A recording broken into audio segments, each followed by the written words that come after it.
Carnivore is bad for your heart. We're going to talk about that here just a little bit today. Hello everyone, semi-retired Bob here.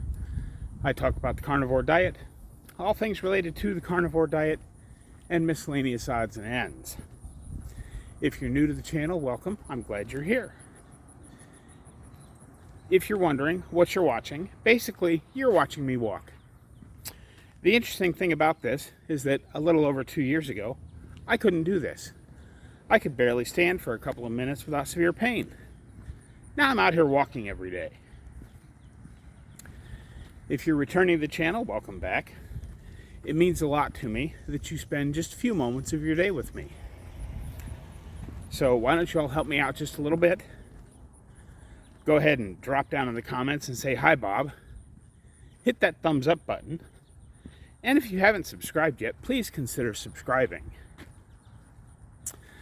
All of these things are absolutely free and help me get the word out that it's never too late to change your life. But let's jump right on into this thing.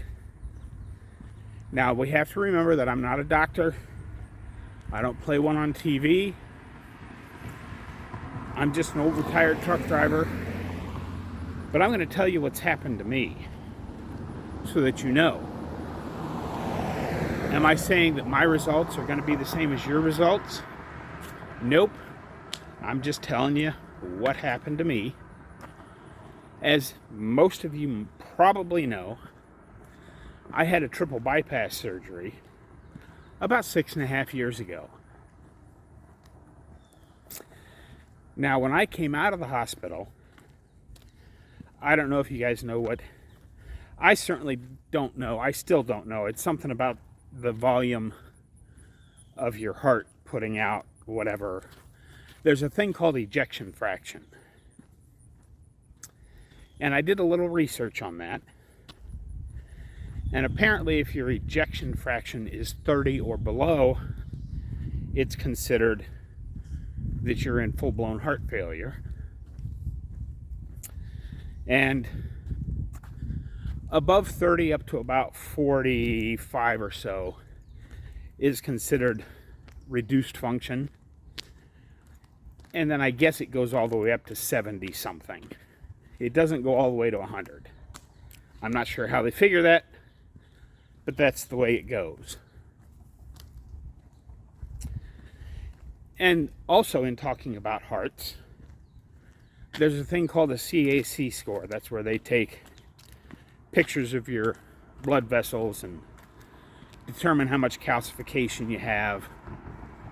It's supposed to determine the possibilities of whether or not you're bound for a heart attack sooner or later or whatever. And the other thing I want to preface all this with is that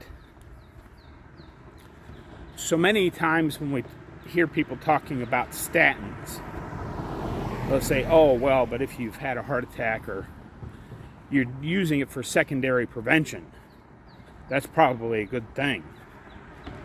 But it turns out that the secondary prevention mechanism is just an anti-inflammatory. And there are many other ways to get anti-inflammatory. So now you're asking yourself, "Bob, where's all this going?" Well, I had my yearly checkup with my cardiologist. As you guys know, when I first got out of the hospital, he said, "We're going to see each other every 6 months till one of us dies." But then last year when I saw him, when I got back from North Carolina, he said, "You're doing fantastic. I'll see you in a year." And this has been like, I got busy and couldn't get it in. This has been like a year and 3 months since I've seen him. And he does all that stuff in the office. Now, the first thing I want to talk about is that CAC score. You know that on an average person with progressing heart disease, and it sounds like somebody that's had a triple bypass surgery should have progressing heart disease. And surely mine has gotten so much worse because I'm eating basically saturated fat. For the last pretty much a year now, I've been eating just ground beef and eggs with the occasional roast thrown in. And on the CAC scores, as Dr. Barry and many others will tell you, an average person on a standard Western diet, if they have calcifications, they'll see about a 10% increase every year. That's what's considered normal.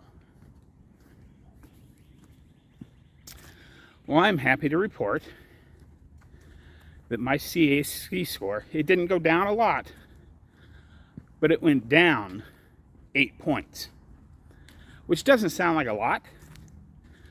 But then if you factor in the fact that it did not increase by 10%, but went down by 8 points, that's a pretty doggone big win. And my ejection fraction, let's talk about that for just a moment. Like I said, I don't understand all the sciencey stuff behind it and how they figure all this stuff out. But when I first got out of the hospital, after my triple bypass surgery, my ejection fraction was like 41. It was 41, or it was very low 40s. It was 40 or 41. I don't remember exactly, but it was low. But he said, don't worry about it. It'll get a little better as long as you do the things you were told to do. And last year when he told me I was doing very well, my ejection fraction was up to the mid-40s.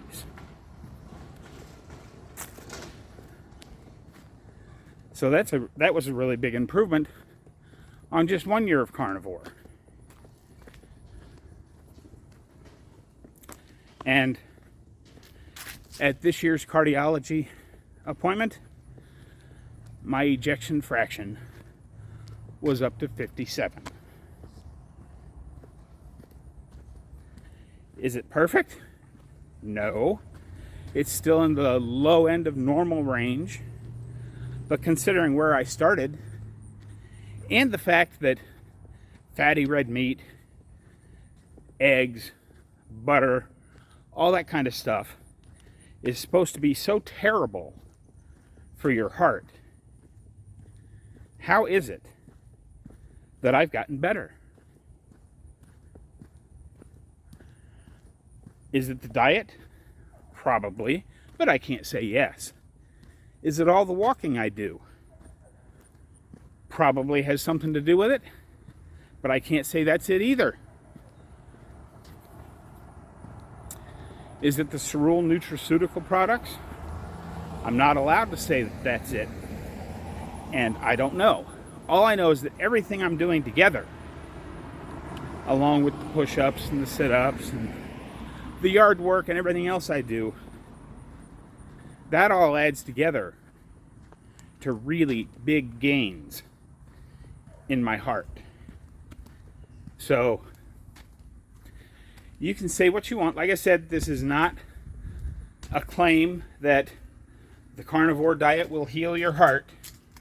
I'm just telling you the results that I have had with the carnivore diet, in hopes that perhaps my results will put some of your minds to rest just a little bit, because we all have our doubts. We've been programmed so much over the past 30, 40, 50 years. Don't eat so much, saturated fat bad, red meat bad, all of the things that they've been telling us for all these times.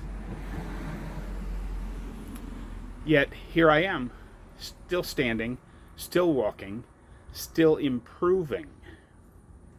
Just something to think about. Remember, I'm not a doctor. I don't play one on TV. I'm just a retired truck driver. Individual results may vary, all those disclaimers. But that is what has happened to me. I hope some of what I said today made sense. I hope I did a good enough job of explaining it. That's what I've got for you today, folks. Don't forget, get out there, be 1% better. Today, tomorrow, every day.